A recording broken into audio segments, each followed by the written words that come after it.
we're excited to announce our next adventure. Something to look forward to. You're spending the time, and throughout all that time, we'd often talk about and dream up a release date that we delay. It has taken Bethesda the same amount of time to make Starfield as it did to make Oblivion. Stop right there, criminal scum! Fallout 3. And Skyrim. Hey, you're finally awake. These 3 games are some of the greatest of all time, with Skyrim often being placed in the top 10. At number 1, Skyrim. So what happened? Why does it take so long?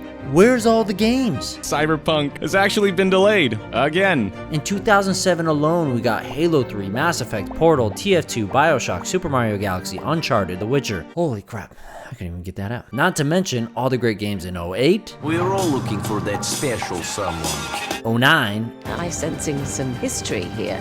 And 2010. We will fight for the lost. But then we look at the past few years, and there's a great game or two in there, but most aren't great. If we were to get just a couple of games like the ones in the late 2000s today, the internet would lose its mind.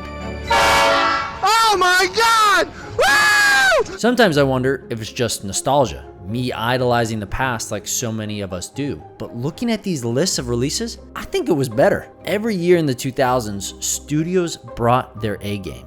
They had new ideas, games felt fresh and different. If I wasn't screwing around in a warthog or jumping off buildings into hay bales, I was flying through portals and running around on tiny planets. Every disc was unique, and I couldn't get enough. This really was the golden age, with new worlds and experiences to explore every month. No wonder I had no money as a teenager. Every minimum wage paycheck I had was spent on games, Xbox Gold, or cool horse armor in Oblivion. Bethesda and so many others were at the top, and we didn't realize how good we had it till it was gone. Sadly, things are quite different now. While there are more options than ever, they aren't coming from the big studios. Between 2003 and 2013, Rockstar released 26 games. But between 2013 and 2023, they released 3, one of which was a remaster collection. Others may not have decreased their numbers of releases like Bethesda and Rockstar, but the games these studios do release are really just the same experience with a new coat of paint. The best innovations now come from indie or AA. Long gone are the days that AAA studios take a risk,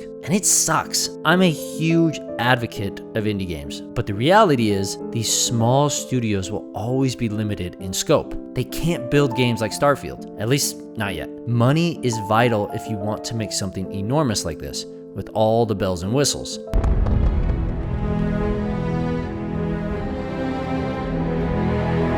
We need both the Starfields and the Stardews. We need the companies that shaped the golden age to make more games again and not be hot garbage. The problem is, as the gaming market has grown, expanding faster than any other entertainment sector, AAA experiences have become bloated, focused more on technology, specs, and map sizes. Mine are bigger than yours. I mean, Fallout 4 was bigger than Fallout 3, and Fallout 76 was 4 times bigger than Fallout 4, but 76 at release was about as fun as watching paint dry. The focus of Bethesda is bigger worlds and impressive graphics, to wow players into purchasing. The question of the studio became, how big can we make this game to wow the player, not how can we make this game fun for the player. We entered the age of the spectacle, where it's more important that people perceive value than receive value. And I'm going to repeat that real quick because I really want to drive this home. It's more important that people perceive value than receive value. The goal of these game studios is to excite players using trailers and buzzwords like Next generation, powerful narratives with the cutting-edge new technology. As humans, we hear these things and we get excited. Shut up and take my money! Ready to just throw our hard-earned cash at what looks good. We think we are logical creatures, but we aren't. So much of what we do and buy is based off of how we feel. I bought an under-the-desk treadmill the other day, telling myself I'll get my fat ass moving while I work. I've used it once. I got caught up in this idea that I'll get in shape, and I somehow got sold that I could do it while I work. This is the problem all these studios have. They're so focused on what sounds good versus what is good. Which brings us to Starfield. Humanity has always hunted for knowledge in the unknown.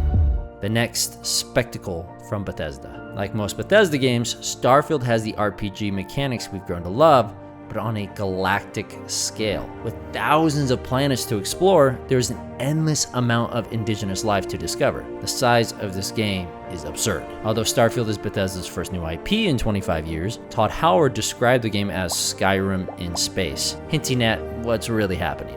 Like Skyrim, Bethesda is trying to make another forever game with Starfield. You see, many people view Skyrim as a masterpiece, a world where players can return again and again, constantly finding new ways to play, from mods to special challenges to other things. But the game became a forever game and is considered a masterpiece, not because of the developers, but because of the community. Skyrim was just like every other Elder Scrolls game. Fun, innovative, and riddled with bugs.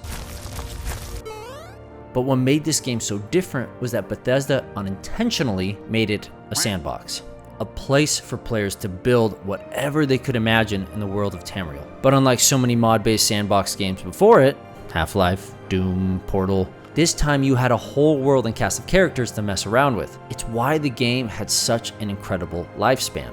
I don't see anyone playing Oblivion 50 times, even though I think it has a better story than Skyrim. The reason why people still play this game is because Bethesda accidentally created a forever game. And Todd Howard agrees. 12 years after Skyrim, we're looking at a game that has over 60 million copies, and all these people playing it, and they're still playing it.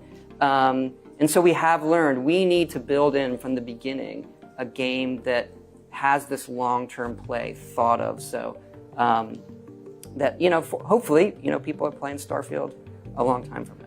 They caught lightning in a bottle with Skyrim, and they want to do the same with Starfield by building all the tools necessary. It's kind of like Minecraft. The game is the perfect stage to tell your story, and Bethesda wants Starfield to be something similar, to be a stage to tell your story in a futuristic space world. But that takes time to develop, lots of time. So the primary focus of Bethesda is no longer creating a story for people to enjoy and move on, but to create a game where you and others can create new experiences. Like Todd said in that same interview, there are people that do want to come to a game, do the main story, and feel that, okay, I've won.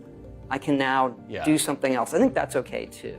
That's okay too that people want to play the game and move on, as Todd says, but that's not the goal of Todd and Bethesda. So Starfield isn't just Bethesda's biggest and latest game, it's their next forever game. And AAA studios, now more than ever, want to make forever games. Titles that will last a decade or even two. A game they can continue working on and supporting long after release to generate more money than ever thought possible. The golden age of consistent lineups is over, and it pains me to say that.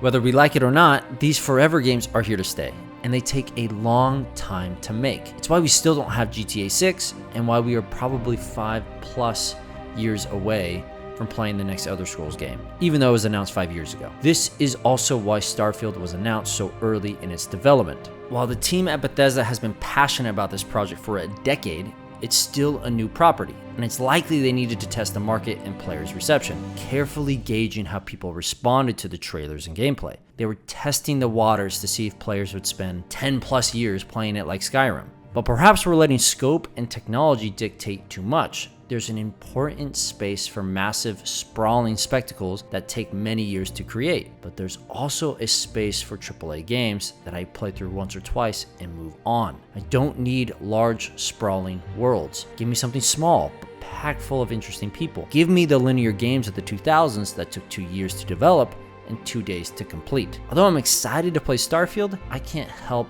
but feel nostalgic about a time when games were announced and released in the same year. Time when games didn't take forever to make.